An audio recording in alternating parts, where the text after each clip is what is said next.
a senior citizen guns down a mugger when he was running away. It was interesting, and here it is. All right. So you see the situation unfold. Obviously, it is a scary moment, I would imagine. Now, this is going to be one of those contextual events. Context is required. Okay. All right. Now, let me explain. Let's put it up full mass. Surveillance video captures the moment a New York City resident, 65-year-old Charles Foehner, shot and killed a would-be mugger who confronted him at 2 a.m. on Wednesday. This incident occurred outside of a parking garage. Police identified the suspect as Cody Gonzalez.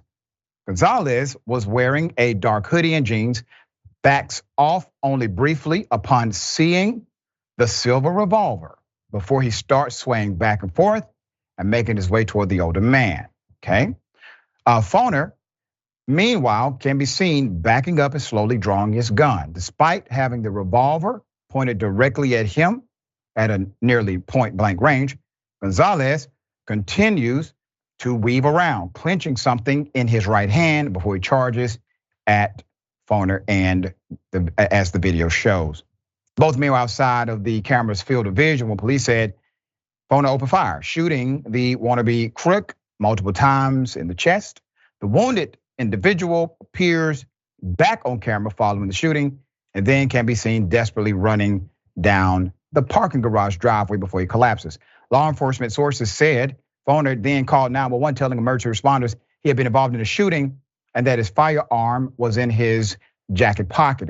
Let's put it up. According to the DA, a DA spokesperson, the Queens District Attorney's Office is expected to bring charges against the victim. They include criminal possession of a weapon and criminal possession of a firearm. Additional charges could also come. The slain robber, who had at least 15 arrests dating back to 2004 and a record of mental illness, died in the street where a gun was recovered, cops said. They also found a pen in his right hand, which the shooter said he believed it was a knife, according to the sources.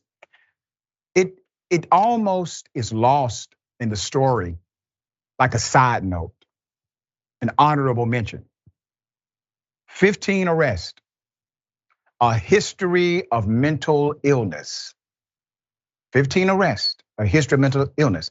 Now, I'm not saying the individual is some kind of saint and this was a crime against humanity. What I'm saying is having unchecked mental health realities in all communities is what?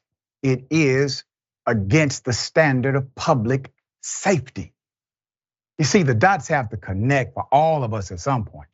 If we actually believe that public safety is the goal, why do we contextualize public safety as policing? It is not.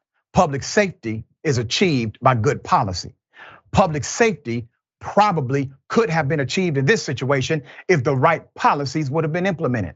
Public safety could be achieved in communities all over the country if policies are implemented to address the underlying issues that lead to some of these disasters that we see.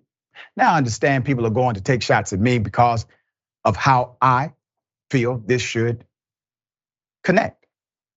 I've never understood why police officers were considered to be your public safety remedy when the vast majority of issues that are threatening to public safety have nothing to do really with the police or a police budget. The defund the police movement was really not about police doing more, it was about police just doing their jobs. You see, police, they're not really capable, they're not trained, they're not designed to handle a mental health crisis. They're not social workers. They also don't get points, according to the city of Atlanta, for handling or de-escalating a situation without arrest. They only get points when they lock somebody up. All right, Sharon, thoughts on this? And isn't that ignorant, what you just quoted from the city of Atlanta and the policy that provokes, it really provokes these kinds of interactions. And I'm not condoning the behavior here, but if you're mentally ill and you need services, then you need services. And public policy, Dr. Richey, also should include going after white collar criminals who steal from the public coffers and create stripped down programs or no programs for people who just need help, just like people need insulin. That's really as simple as it is. Very well said, very well said. None of us would expect a person to run a 100-yard dash with a broken leg. None of us would. But we expect individuals who may have a mental health disorder to somehow understand and perform at the level of anyone else. It doesn't work that way. Remedies have to be applied.